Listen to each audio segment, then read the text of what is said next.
जी बिस्मिल्लाहिर्रहमानिर्रहीम। मेरे नज़दीक सबसे अहम सवाल और मुझसे सबसे ज़्यादा पूछा जाने वाला सवाल यह है कि एक कामयाब मर्द अपनी बीवी अपनी औरत को कैसे मुतमईन कर पाएगा।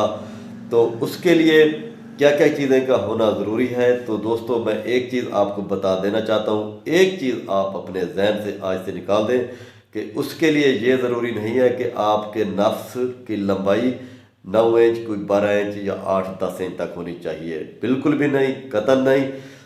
तो उसके लिए जो चीज़ें ज़रूरी हैं वो मैं आपको आज बता देना चाहता हूँ। उसके लिए आपका सेहतमंद होना लाजमी है।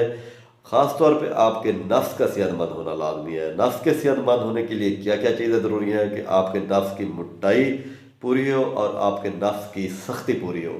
तो फिर आप जो है ना अपनी औरत को सही तरीके से मुतमईन कर पाएंगे। तो उसके लिए फिर तीसरे नंबर पे आती है टाइमिंग। बाज़ रात टाइमिंग बढ़ाने के लिए मुख्तलिफ टेबलेट्स का इस्तेमाल करते हैं या मुख्तलिफ स्टीराइड जो है ना वो चीज़ें यूज़ कर लेते हैं, तो वो फिर उनके गुर्दे पे इफ़ेक्ट कर जाती हैं। मैं जो जो आपको आज चीज़ें बताने जा रहा हूँ बिल्कुल नेचुरल हैं, बिल्कुल हर्बल हैं, देसी हैं, जिसका कोई नुकसान नहीं है, ग्रंटेड है, रिजल्टेबल है। दोस्तों, जो लोग बहुत ज़्यादा दवाएं खा खा के थक चुके हैं, बहुत ज़्यादा हकीमों के पास जाके बिल्कुल ही मायूसी का शिकार हो चुके हैं, तो लिहाजा उनके लिए मैं आज एक तोहफ़ा लेके आया हूँ। लिहाजा आप ये चीज़ जहन से निकाल दें कि आपके नफ्स का लंबा होना लाजमी है। ये बिल्कुल भी ज़रूरी नहीं है। इसके लिए आपके नफ्स की सख्ती और नफ्स की मोटाई होना लाजमी है। ये चीज़ें होना, तो आप अपनी बिल्कुल आप ठीक हैं, अपनी बीवी को आप मुतमईन कर पाएंगे, आप मायूसी का शिकार ना हो। लिहाजा टाइमिंग की तरफ आते हैं। तो टाइमिंग के लिए आपका ये नहीं कि आपको टाइमर साथ लगा दें तो टाइम नोट करें। अगर आपकी टाइमिंग 2-2.5 मिनट से लेकर 5 मिनट तक है तो आप बिल्कुल सेहतमंद इंसान हैं, आपको कोई दवाई खाने की ज़रूरत नहीं है। हाँ, अगर आप फिर इससे जिनकी टाइमिंग इतना है तो वो मेरी वीडियो आगे ना सुने, बिल्कुल छोड़ दें। हाँ, जिनकी टाइमिंग जो है ना 20 सेकंड, 10 सेकंड, 30 सेकंड या 1 मिनट से कम कम है, तो उनके लिए आज मैं तोहफ़ा लेके आया हूँ। दोस्तों, जो नुस्खा मैं आज बताने जा रहा हूँ वो आप नोट करें, आप ख़ुद भी बना सकते हैं। अगर हमारे दवाखाने से मंगवाना चाहें तो आप लोग मंगवा सकते हैं। बेहतरीन चीज़ है, कमाल की चीज़ है, रिजल्टेबल है, गारंटेड है। तो ये मेरा दोस्तों वो मजून के मैं आपको इंग्रेडिएंट्स बताऊंगा और बताने का उसको बनाने का तरीका भी बताऊंगा। आप लोग खुद भी बना सकते हैं।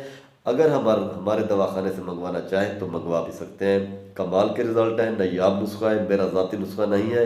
एक मुजर्रब हकीम अलामा हकीम अब्दुल अजीज़ बिहारवी साहब कोटदो वाले, उनका यह नुस्खा है और गारंटेड नुस्खा है। लोगों, मैं इसके काफ़ी अच्छे रिज़ल्ट जो है ना ले चुका हूँ इस नुस्खे से। तो आज मैं आप लोगों के नज़र करना चाहता हूँ।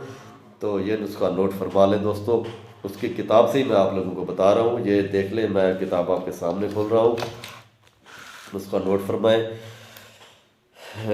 उसमें आता है जी, नंबर 1 असबद, बिस्बासा, जुज़ब्वा, करनफल, दारचीनी हर एक 25 ग्राम, कुंजद मुकशर 35 ग्राम और 3 ग्राम शहद मजून बनाए। मकदार खुराक इसकी 10 ग्राम है।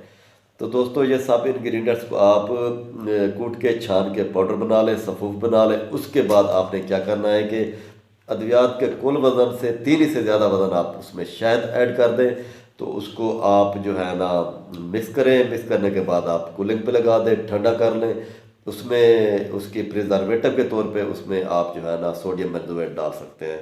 तो दोस्तों, ये आपकी मजून तैयार हो गई। सर्दियों का तोहफ़ा है, बेहतरीन चीज़ है, रिजल्टेबल है। बस सलाम, आने वाली वीडियो में फिर मिलते हैं।